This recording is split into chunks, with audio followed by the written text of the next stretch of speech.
जो देश दूसरों के आंतरिक मामलों में हस्तक्षेप करते रहते हैं, वही आज शांति कायम रखने के लिए उठाए गए हमारे कदमों पर हाय तौबा करने लगे हैं।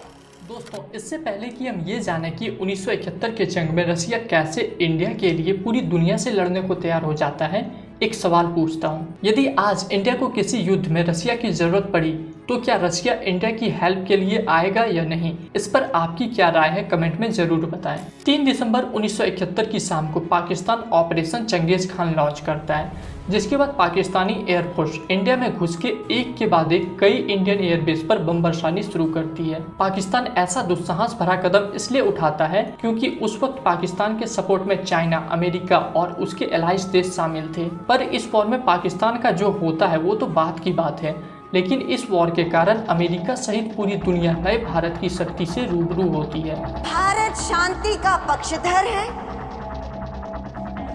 लेकिन अगर हम पर जबरदस्ती युद्ध थोपा गया तो हम लड़ने के लिए तैयार हैं।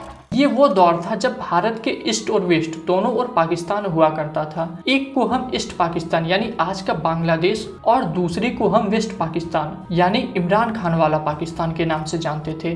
वेस्ट पाकिस्तान द्वारा ईस्ट पाकिस्तान में किए जा रहे जेनोसाइड और ईस्ट पाकिस्तान से भारत में आ रहे रेफ्यूजी के कारण भारत का पूरा ध्यान ईस्ट की ओर था, जिस कारण पाकिस्तान वेस्ट की ओर से भारत पर एक जोरदार अटैक करता है और यहीं से थर्ड इंडो पाक वार की शुरुआत होती है। इतिहास में पहली बार ऐसा हो रहा होता है कि भारत की आर्मी, नेवी और एयरफोर्स एक साथ किसी युद्ध में भाग लेती है।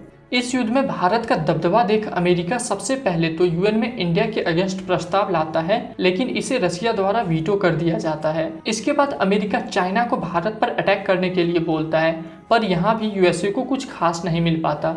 वहीं चाहे लोंगेवाला की लड़ाई हो या कराची बंदरगाह या पाकिस्तानी नेवी की शान PNS गाजी, हर एक जगह पाकिस्तान को मुंह की खानी पड़ती है। पाकिस्तान को टूटता हारता देख अंत में अमेरिका अपने 7th फ्लीट को बे ऑफ बंगाल और ब्रिटेन अपने ईगल एयरक्राफ्ट को अरेबियन सी की ओर से भारत पर अटैक करने के लिए रवाना करता है। जैसे ही रसिया को इसकी खबर मिलती है, तुरंत ही रसिया अपने 40वें बेड़े और न्यूक्लियर पावर सबमरीन को अमेरिका और ब्रिटेन की नेवी के स्वागत के लिए बे ऑफ बंगाल की ओर भेज देता है, क्योंकि अगस्त 1971 में इंडिया और रसिया के बीच फ्रेंडशिप और कोऑपरेशन ट्रीटी साइन हुई होती है, जिस कारण एक सच्चे दोस्त की तरह रसिया इंडिया की मदद के लिए यूएसए और ब्रिटेन के सामने खड़ा हो जाता है। रशियन नेवी को देख यूएसए और ब्रिटेन की नेवी समझ जाती है कि पाकिस्तान जैसे देश के लिए थर्ड वर्ल्ड वॉर शुरू नहीं किया जा सकता और दोनों ही देश अपने एयरक्राफ्ट कैरियर को पीछे ले लेते हैं। पर रसिया इसके बाद भी लगभग 1 महीने तक बे ऑफ बंगाल में गश्त देता रहता है, जिस कारण अमेरिका चाह कर भी पाकिस्तान की मदद नहीं कर पाता और ये युद्ध इंडियन आर्मी के सामने 93,000 पाकिस्तानी सोल्जर के आत्मसमर्पण और बांग्लादेश के जन्म के साथ खत्म होता है। रसिया और इंडिया की फ्रेंडशिप की ये कहानी आपको कैसी लगी, कमेंट में जरूर बताएं